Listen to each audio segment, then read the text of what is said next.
Hello, it's Phil Croshaw here on another episode of Going Live 31 Days in August. We're now on August the 10th and we're still going strong. And I'm delighted today to be joined by this lady, Susan Leigh, who's an absolutely lovely person and a very, very experienced, knowledgeable person.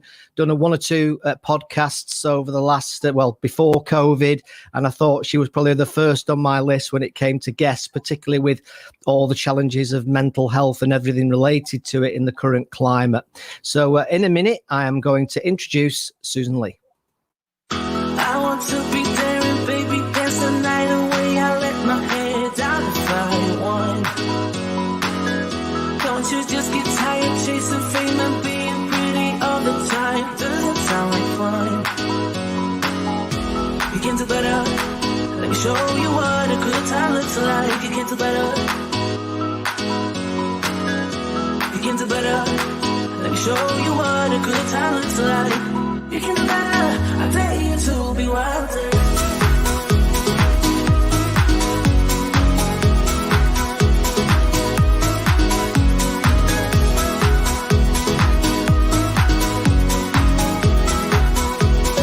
Let me show you what a good time looks like.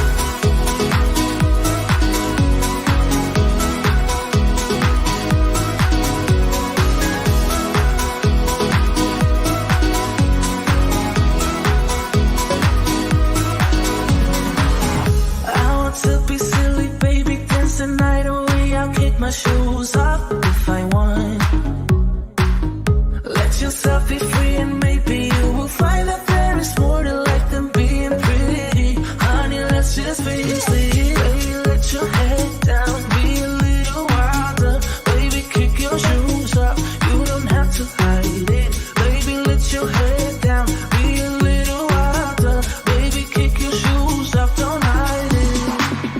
I don't fit into your box, beauty queens without no flaws. You can do better, I dare you to be wilder.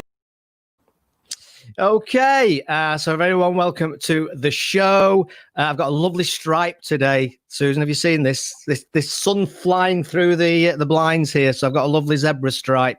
You're going to have an interesting tan when it's over. Absolutely.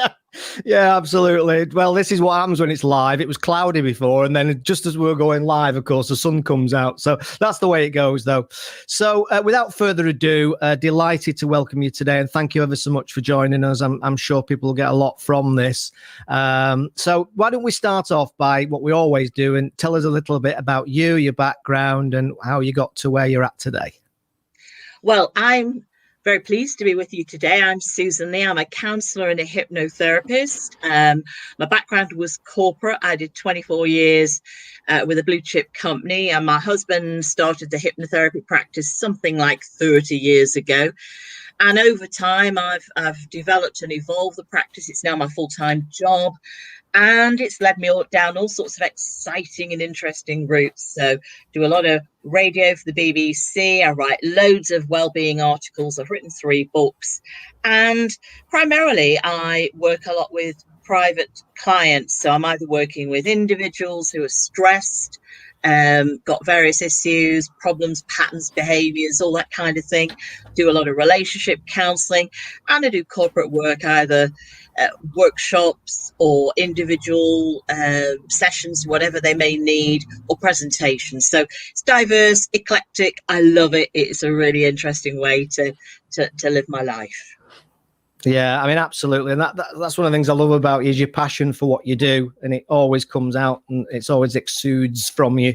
So if anybody's got any comments or questions, then please pop them in the comments at the bottom, and I'll try and deal with them as they come along. So I suppose that one question I was going to ask very at the start actually was, has Zoom become a popular thing in your world like everybody else in the last few months? I don't believe you can do hypnotherapy on a Zoom session, but I've certainly done quite a lot of networking. I've done quite a lot of support groups. I've done a little bit of speaking.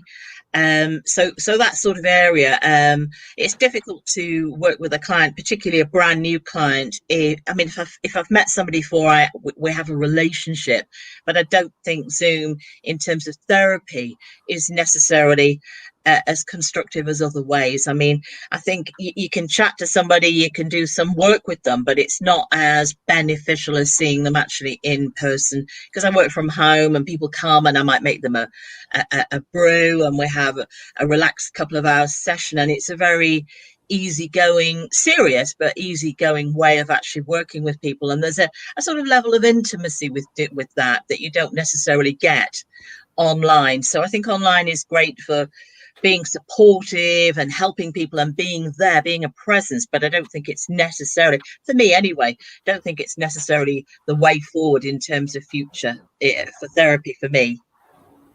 Yeah, I think that makes a lot of sense, actually. It's almost like a forced plan B, isn't it, really? Yeah, in a sense. It's, at least you get to talk to people and help them to a point. But I understand totally you can't develop that relationship, especially on what is obviously what can be extremely intimate mental stuff or extremely intimate issues that they're facing and such like.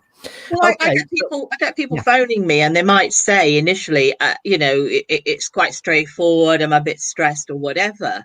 And often you find things are not what they seem or what the person thinks they are to start with. So, somebody might be coming and saying, I'm a bit stressed, I'm going through a bit of a tough time at work, that's what it is. But when you actually start chatting with them, and I'm not drilling down to find loads of dead bodies underneath the bed or something, but what actually happens is, as we get talking, we might find that this has happened before.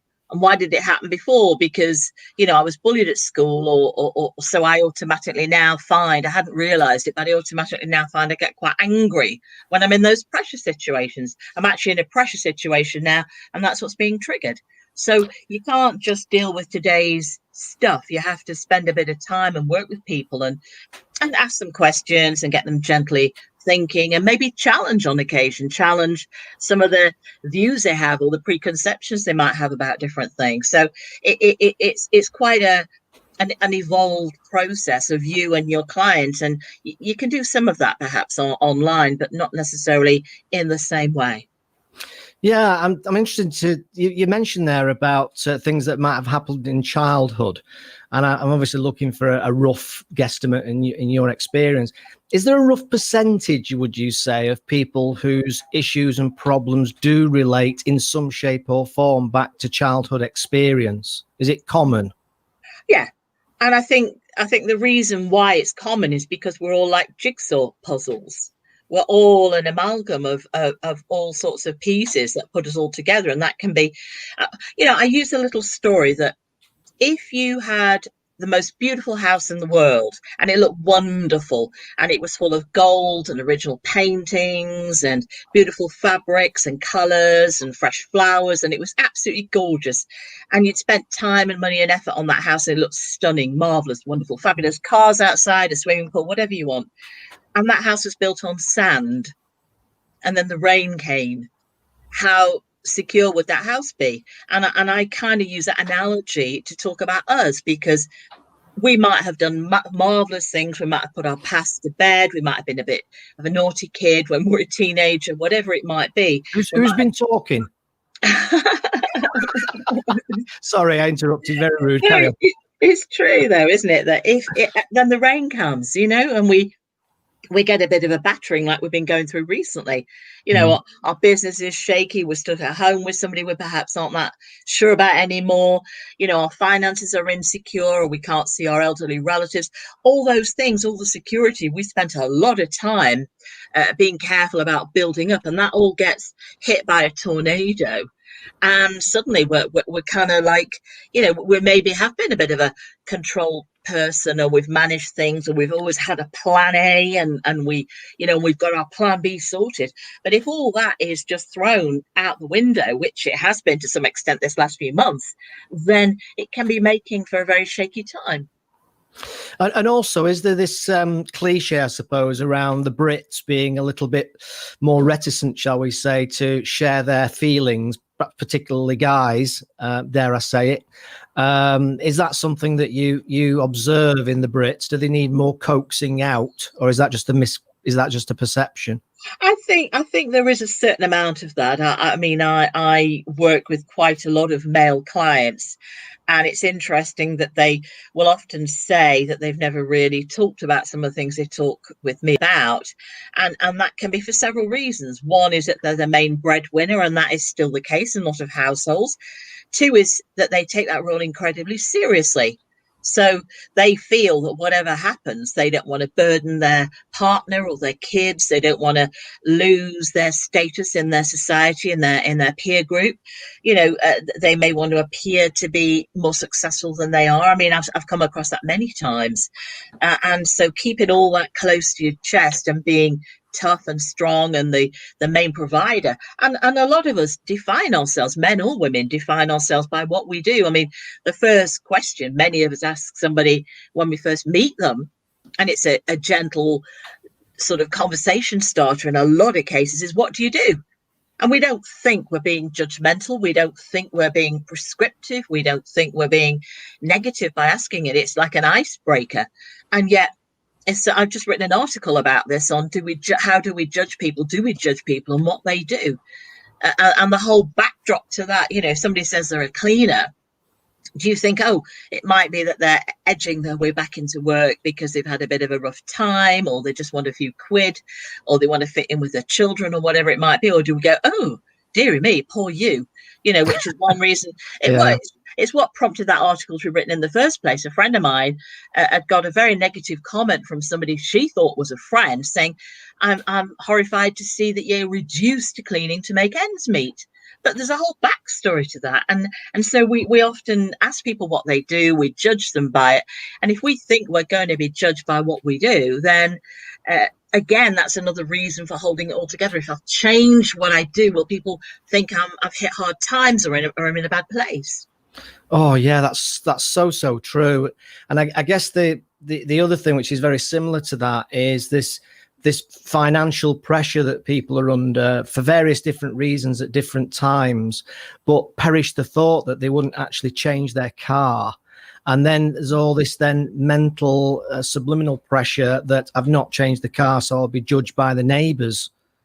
Is that something too? Very much so. I mean, I do quite a bit of relationship counselling, and one of them is the pressure. And again, I'm not being sexist, but it is often the man, not always by any stretch of the imagination, or even the joint budget.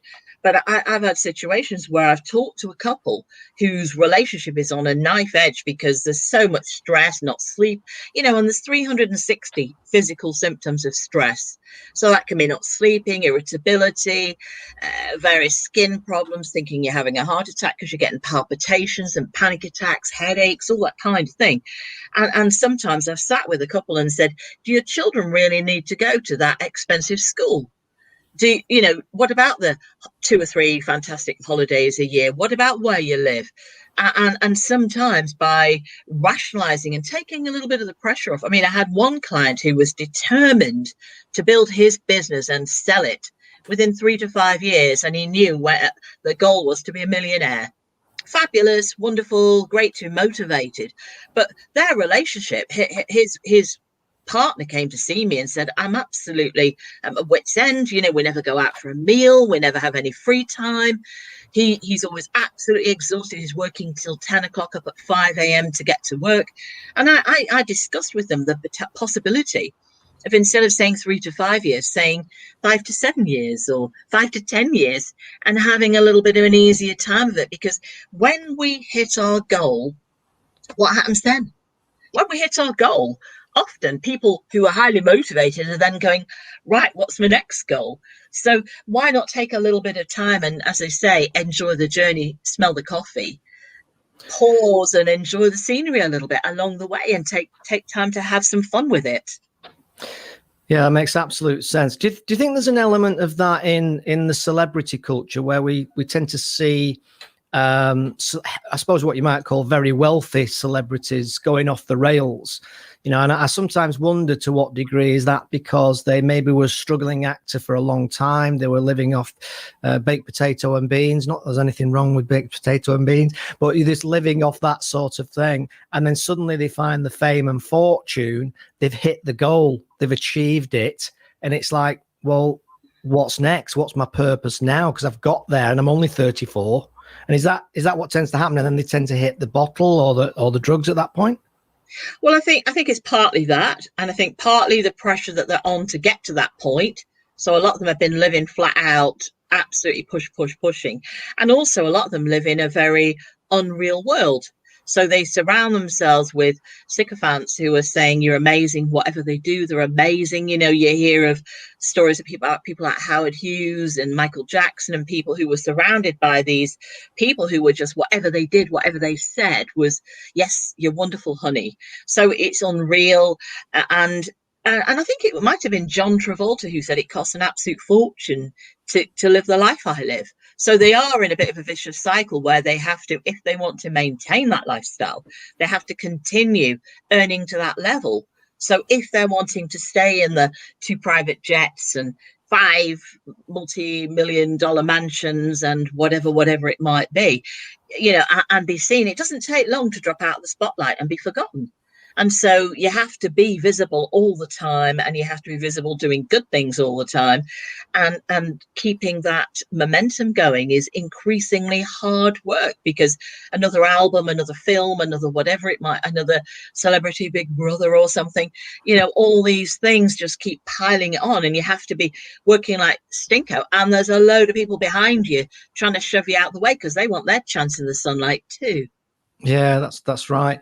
I heard a few months ago, maybe a couple of months ago, I heard something that really I found quite upsetting and shocking in a sense. I was listening to a radio phone in on LBC radio, and a guy rang in, and he wanted to remain anonymous, and he said, "There's a very strong possibility I'm going to lose my job." And he said, my biggest fear is that my wife won't love me anymore.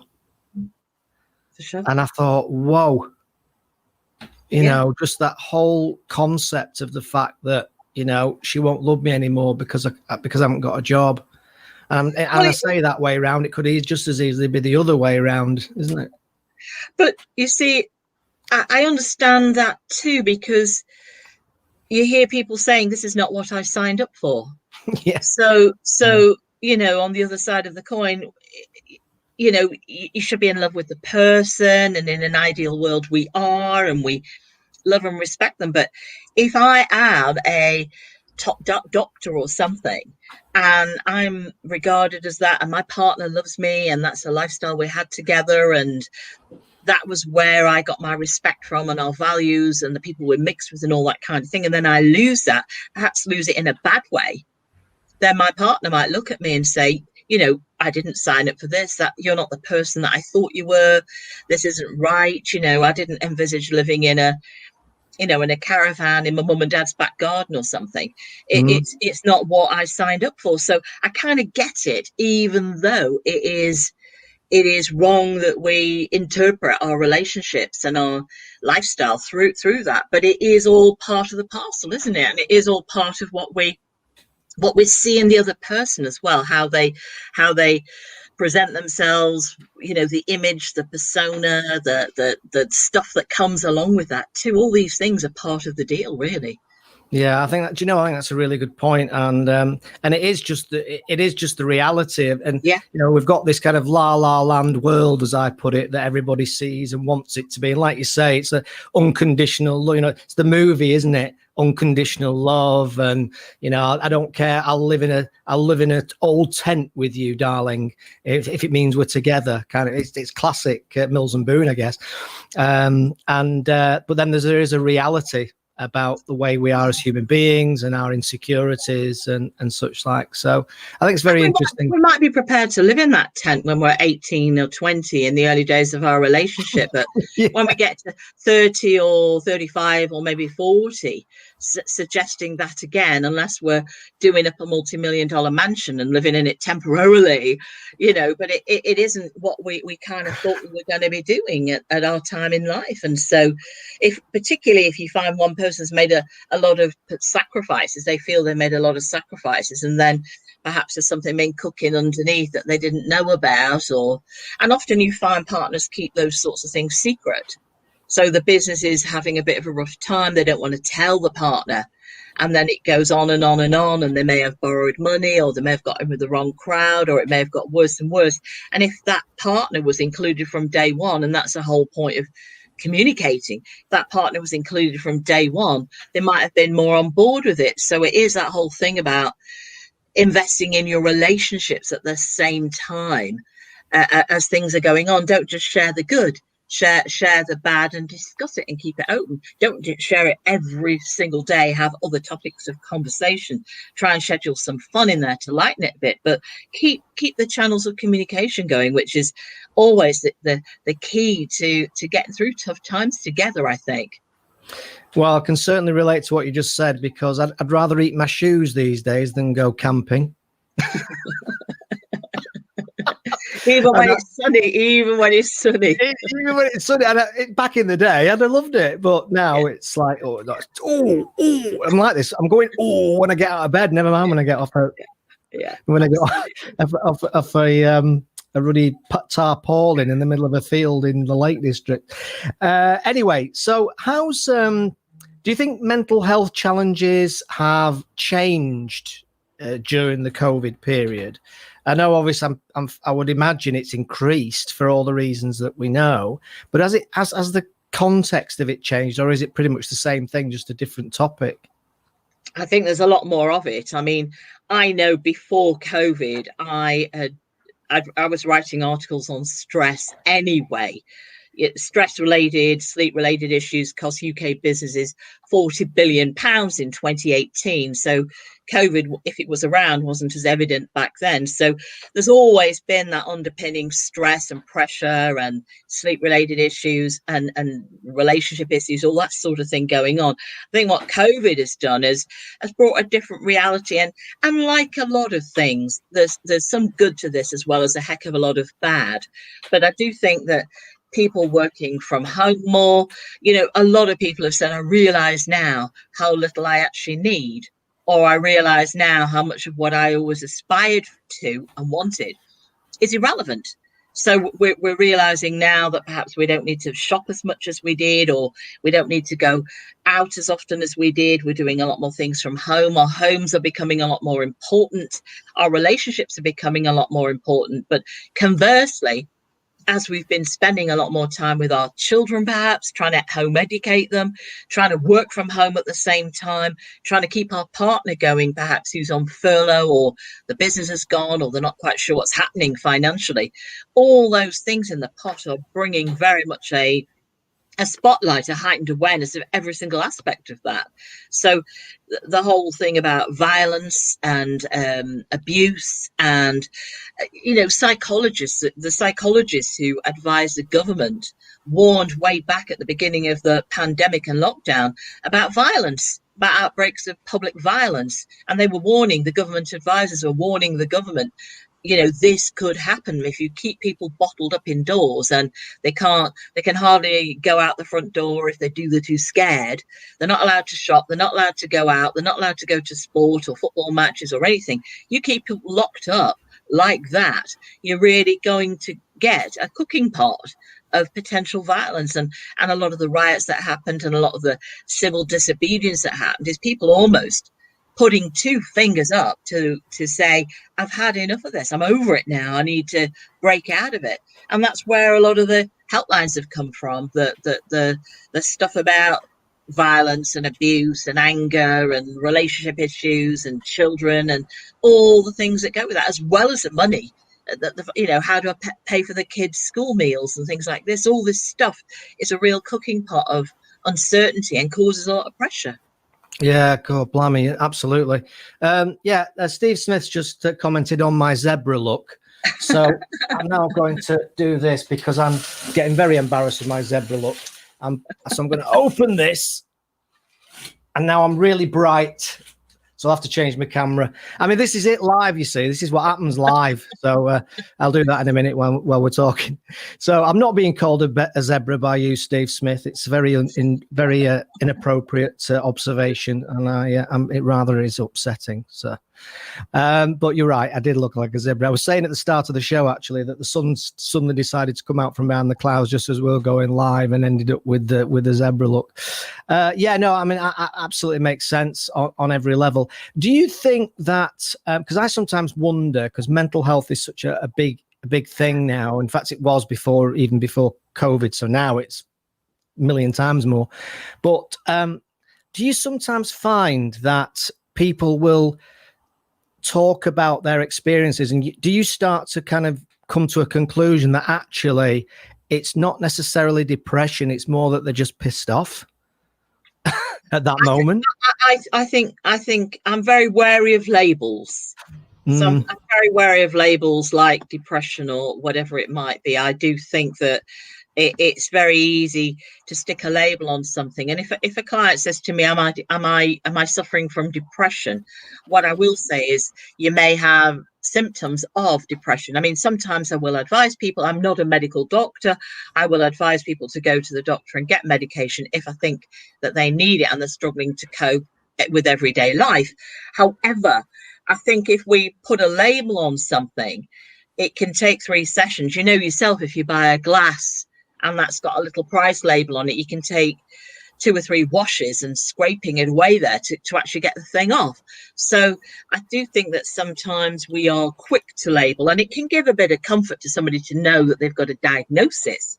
But I think sometimes holding on to that diagnosis can sometimes be a little bit problematical. And so I do think, yeah, there is a significant difference between being clinically depressed, where you literally, I mean, you can't move, you can't get out of bed, everything, you know, and a lot of it, before we get to that point, sometimes we can intercept that. I talk to people, clients, and I say, learn to recognize what I call your own amber lights. So this is more about stress than depression, but learn to recognize your own amber lights. So if everything's great in your world, you are green for go. Like traffic lights. If everything's great in your world, you're moving through life, you're feeling good, you know, you're pretty well coping with minor setbacks within your stride, you're taking things as they come. If things are red, you really cannot get out of bed. You know, you can't move out the house, everything is too much effort, everybody hates me, nobody loves me, all that kind of thing. That's red for stop, can't move.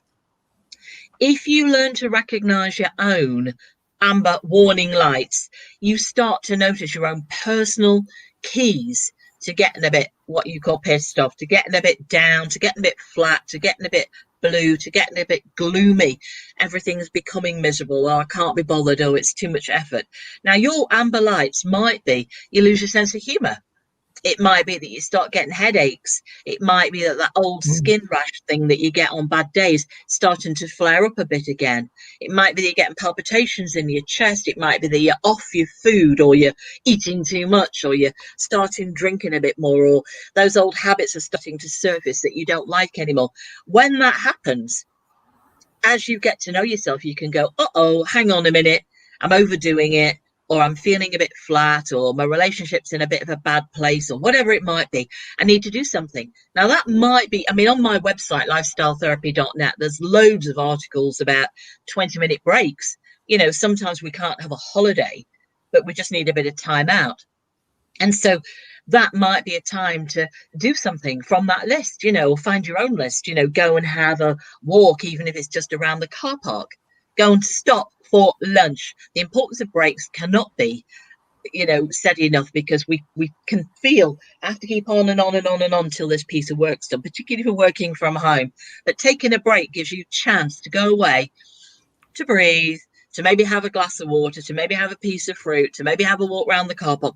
And how many times do you come back and you have inspiration, new ways of doing it, better ideas? You're feeling a bit more energetic again. So taking that break and doing something for yourself, listening to some music in the car, phoning a friend for a light chat, but doing things like that can really help you. This is the great thing about live stream. Help you feel more positive. I thought it was on the phone, actually. Can help you feel more positive about yourself and work with it in that way. Yeah, so those sorts of things. Yeah, absolutely. And Steve Smith just said he likes the traffic lights method. So, and as Steve runs Northwest Employee Engagement Group, which has got 300 and odd members, I think he might pass that one on to them as a tip, I'd imagine. Well, there's loads of tips on my website. I mean, have a look on my website, because there's loads and loads of articles that are all short, bullet pointed. All sorts of things, starting again as lockdown restrictions, these pitfalls of working from home, things about short little breaks. Do those, because these can all improve your day and help you feel better. And tips of sleeping in hot weather, winding down before bed, all these are things that help support us at difficult times in our lives. Yeah, absolutely. It all makes sense. And I've seen some of those obviously on your website, and they really are good. So just give me that website again. I'll give people that website address again. lifestyletherapy.net. Yeah, I think that's a good one. Right, okay. I've got a question here actually from Mohammed, and it's funny enough, it's related to what we were talking about earlier before we came on air. And he's been saying he's extremely concerned about the mental health impact of not being in school. Yeah. And what are your views, and is there a way of improving that situation? Well, it's difficult. I mean, and I think the whole thing about getting group support together is good. I mean, yes, there's been initiatives like the exercise classes. I think, what the Kensington Palace, Catherine and William were saying was they had a system of a timetable system for their children, where they started every day as they're meant to go on, so they'd have a routine. So routine is really important to children. And if you can possibly establish some sort of routine, which is good for the kids, which is familiar for them. I mean, I think some people are saying they even put the children in uniform, or they have been doing over lockdown, and starting the day so that they felt, it's almost like putting a uniform on when you're working, or having a jacket that you wear, or a particular chair that you sit in when you're working. Having structure is what we as human beings love. So trying very much to have as much of a routine as possible, that you keep some semblance of order, discipline, routine with your children. And yes, I know it's supposed to be the summer holidays now, but they've had a long summer holidays already. And so maybe having things that you do where you're baking, or you're doing useful jobs, or you're having a little bit of exercise, or you're doing some craft work, having something every day so the children can feel positive that they've done something, even if they're not doing a normal school syllabus or structure. But, yes, I do think that kids take their lead from their parents. And I think if you have very scared parents who are, don't go near the, I mean, I've seen parents pushing their kids in bushes, almost as they walk past people they don't know. And we're in potential of raising a lot of very nervous, fearful children, which isn't a good thing. So it's about trying to be a little bit more positive, about trying to introduce some structure, having some routine, having proper bedtimes, trying to feed them healthy foods, and just generally keeping as best you can a handle on it, while parents are also trying to keep as best a handle on it for themselves. See, I'm aware it's not just about the children at the minute. It's the whole family structure. We can't have grandparents necessarily helping out with childcare anymore. We can't necessarily be sharing with other families and having you have them today and I'll have them tomorrow. Or a lot of those support networks have gone. So it is very much relying online, and that is difficult in itself, particularly when you're trying to run a business or keep your job going too. Yeah, I've just spotted a comment from Dan, and Dan says that's a good idea, and he says he's actually going to start putting a suit on and not walking around in his underwear anymore. I'm relieved to hear it, because I had a shock every morning when I looked out my window and saw him there, Yeah, absolutely. Yeah, it's funny, isn't it? Because I think if you've worked from home on and off, like for many years, like I know you have and I have, as you know, it's kind of just very normal, but you forget. I remember actually when I there was a time when I was working for lots of big companies, and I left one big company to go to work for a much smaller company, which was a relative startup. And I remember I moved to Leeds to work in this company. It was a great company. I really wanted to join them, but I was probably one of 10 people. Yeah. And wow, did I find that strange, just sat in a small office with 2 other people. Yeah. And it was a real thing, because I just wasn't used to it. So do you think that people, in a sense, do you think people adapt? And then the next question on that is, people are going to and are going to have to go back to work fairly soon, if they haven't already. Is that a thing, having to adapt back into the environment of have your boss breathing down your neck?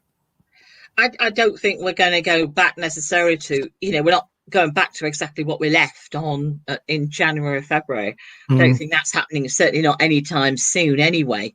And I think a lot of businesses are having to cut their cloth accordingly. So a lot of places have let their rented leasehold properties go. They've let all that go. A lot of staff now, or if they've not been furloughed or made redundant, a lot of those staff now are possibly working from home and working different hours and in a different way. So I think the impact is compounded, certainly the mental health aspect. A lot of people don't know if they've got a job. They might have a job now, but they don't know if they're going to still have one at the end of the year once furlough finishes. It's supposed to be October now, isn't it? So, there's a lot of people don't really know what's actually going on and are just hanging on by the best way they can. But I do think, I think we're very good at being adaptable. But I think at the minute, because you have to want to adapt, and I think at the minute we've been hit by a 3-4 month battering that has taken a lot of that flexibility and a lot of that adaptability away, because we're not sure what we're adapting for, or is this the final adapting that we're doing, or is it going to have to be more in October, November, December, which I suspect there will be. So it's very, very fluid at the minute, and I think a lot of people have uncertainty, and a lot of people are potentially working more from home. But is what I am providing, is that something somebody wants to buy? And, and there's been so much change. I mean, you look at the food industry, how, tons and tons of potatoes had to be dug into the ground because they were wrong kind of potatoes for the kind that's used for crisps and all the rest of it, or the kind that's used for hospitality. Same thing with milk, same thing with the pipeline that goes into foods, supermarkets, or goes into hospitality. All the changes that have had to be made to accommodate shifting markets and demands. And then as that eases up back again, and we're having to adapt back again. So I think people are getting a bit weary of being so adaptable. I understand that, but we have to keep going, don't we, just to keep it moving as best we can. Yeah, and also we live in an age, don't we, where we even get very sick of the terminology very quickly. Yeah. And at the start of this, everybody was talking about pivoting, companies pivoting, and now everybody's irritated by pivoting. And now it's no longer death by PowerPoint, it's death by Zoom, which was never a thing back in January. So I think that uncertainty is a really, really good one. I remember a client asking me very early on in this pandemic about marketing and how much marketing he should do. And I said to him, well, one of the things you're going to have to bear in mind is there's a lot of your market currently not even listening to you. And I think that's generally true of anybody or any company that's under threat, if you like. So in other words, their distraction with the worry of what's going to be is such that trying to consider your 16 pages of marketing blurb, it's not that they're not interested in this. Well, they're not interested then, but the harsh reality is how many people are actually listening. And I think that as a result of that, there's, in business development terms, which is a lot what Geeky does, you've got to do just so much more work just to find people who are actually in a position to take any notice of what you're saying, let alone actually buy. I think you also have to do some less work too, because I do think that because we're not doing paper magazines and newspapers, because an awful lot of things that, a lot of the in-person networking has gone, a lot of the normal channels where we might be putting out our message or our information or our leaflets, leaving our magazines in shops and restaurants and bars and hotels. A lot of all that has gone. So what's happened is the people who are doing the marketing are blitzing. I mean, I used to have inboxes full of spam at the beginning of COVID, at the beginning of lockdown, because people were suddenly diverting all that enthusiasm and energy into 5, 10, 15 page blooming missives that literally just got deleted. I mean, you can't be bothered reading all of that load of blurb. Some people sending out 2 or 3 emails, every single newsletters, informationals every week. Well, if everybody who isn't doing their marketing in other directions suddenly turns their attention to that, us, the poor end receiver, are almost suffocating over a deluge of stuff, and it is less, and it's making it shorter, snappier, more interesting, more relevant, rather than just dumping out all this stuff, Yeah, so it no. would be more direct, I think. Yeah, totally get it. And again, I can totally relate to that. I'm going to finish off talking about something with you, which, I know is maybe slightly uncomfortable. I think it's relevant. And that's the whole thing of coping with bereavement.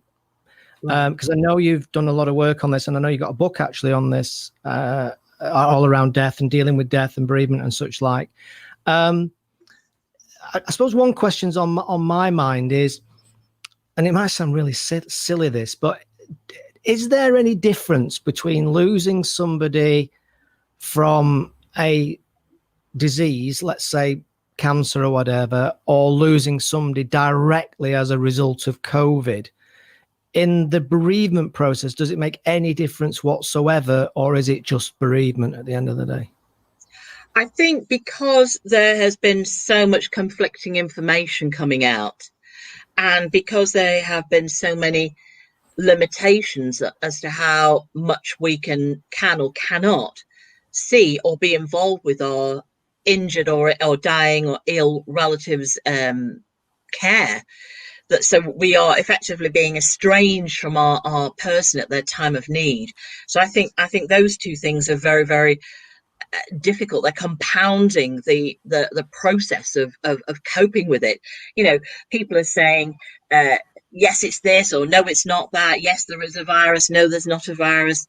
And I know for a fact that a lot of people who perhaps were ill with something and went into hospital and contracted COVID are then being diagnosed as COVID deaths. That's a fact. I mean, even the NHS have agreed that that's the case now. So I'm not being a conspiracy theorist or something.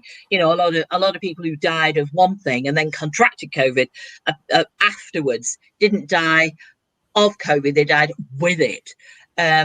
But I think the whole thing of not being able to go and visit somebody in hospital, the thing of not being able to be with them, perhaps being kitted up in all this protective care, the kit that we're having to wear and sanitizing and all that kind of thing, being told on the phone or by a video call by somebody who's all gowned up and masked up that your relative has died. Those things are horrendous. And so those things make the whole process of, they only went in to have a minor operation on their appendix, and then they contracted this thing. There's a lot of frustration there. There's a lot of anger. There's a lot of hurt. There's a lot of devastation. How can this be? This shouldn't have happened. Kate Garraway's husband, Derek Draper, he's now, I think she was on this morning earlier on, and he went in for an operation and contracted COVID while he was in hospital. It's a nightmare. You cannot even begin to imagine this sort of thing happening. So yes, I think the whole thing, while they're going through the process and then seeing them struggle and suffer and perhaps not being able to see them, that is compounding. I think the only thing that we can do at a time like this is say we're not in it alone. And I think that's the only, that's a biggie. We're not in this alone. There are an awful lot of people also going through the same thing. It doesn't make it any easier, but it does mean it's not just me. My family's not being singled out. My person's not just being singled out. I think there's a lot of support networks out there where people can chat and share and feel that once they've talked it through, it makes it a little bit easier or a little less held in, a bit like a boil or a blister. Yes, it's still there and it's still sore and it's raw, but at least we're able to talk about it and share and get other people's information. I mean, at one time, you weren't even allowed to have a proper funeral. So at least now we're allowed to go to the graveside. And I think one of the things I would suggest is that you perhaps try to convene as a family, try to share with partner, try to maybe do something, a little ritual or a little something that meant something, select their tunes that they liked or the poetry that they liked, or maybe have a get together because they always liked family get togethers, get the kids to do a little bit of a reading of some kind, do something to honor that person so that it is a uniting thing. It's a unifying thing that helps people feel a little bit better about, or a little bit eased anyway, about the whole process of it. But it's very, very difficult to cope at the minute. I mean, one thing I say to people anyway is maybe write a letter to the person who's died. If you feel you missed saying the things that you wanted to say, write a letter to them. Now take time over it, say everything you wanted to say, put it in a drawer for now, pick it up in a day, a week, a month's time, reread it, maybe rewrite it, and keep going until you're really sure that you've said everything you wanted and needed to say. And then when you're comfortable with it, maybe put it in the funeral, in the grave, maybe burn it, have a little ritual. But there's ways of perhaps getting a little bit of comfort as best you can from an impossible situation that none of us could have predicted, but you're not in it alone. That's wonderful. I always say this, Susan, every single time I interview you. We could go on for a lot longer, and I'm sure I'll have you back on. Just a couple of one or two comments here now. Steve Smith, you can read this yourself, but a lot of organisations telling Nwig that I mentioned a little bit earlier that having to restructure or reorganise to survive, which may mean loss of jobs, which is what we were talking about. We need to handle the restart with care. And he's actually asking a question there, Susan, is are you working with business leaders to help them through this transition? Yeah, I am. And also I am putting out quite a lot of information, working, there's articles on my website, there's articles in some of the business journals. I write for GM Business Connect magazine, the whole thing about starting again as lockdown restrictions ease, this time working from home, the new norm, and getting people to cope with working from home and how that they can manage. Have they got enough kit there? What about security? How do they get the hours? Stopping working, that's a biggie for a lot of people who work from home. Keeping going can be something that they feel driven to do, or justifying their hours. Don't forget to stop and have, so there's an awful lot of information on my website on business things. But yes, I am working with business leaders to help them through educating the staff, because a lot of team mentality has gone now. Our teams aren't the same because we're not having our get-togethers, we're not having our group chats, we're not having our lunches where we share in our meetings, or they're done in a very different way. So yes, there's a lot of work needed to help people adapt and adjust to that new norm. And check out my articles on my website, or yes, I am doing that as well with the actual people as well. Well, that's great. Steve is obviously a fan, which is very good. Needs to get a testimonial off him. Yeah, thank you. He's very happy. What I'll do actually is I will hook you up with Steve, because I know Steve pretty well, and I'll introduce you guys on email, and maybe you can have a chat about something you might be able to do or help each other with. I think that'd probably be worthwhile. Susan, thank you ever so much, as always. We had a little bit of a wobble at the beginning when we couldn't get the mic to work, but we saw it through. We have the resilience and the fight to get the microphone working with 1 minute to spare. So let that be a lesson to you all. Okay, so future episodes of 31 Days live stream in August. Tomorrow I have another guest, Dion Taylor. And on Wednesday, I've decided I'm going to do a Geek Fest. And the Geek Fest is this is only for nerds and geeks who love the kit, the tech. So I'm actually going to do some stuff on microphones and mixers and cameras and all the other stuff, and how not to have a zebra face on your face. So that's only really for the geeks and the nerds who really are into this kind of stuff, and not for the general public. So that's it. Thanks very much indeed for joining me, Susan. As always, thank you ever so much for joining us. I'm sure a lot of people got a lot out of that. I know I did. I always do whenever I interview. You always get a few tips and hints and reflections. So again, thank you very much indeed for joining me. My pleasure. Thank you. Thank you, everybody. Have a good day. Sunny day before the storms come, and we'll catch you soon. Bye for now.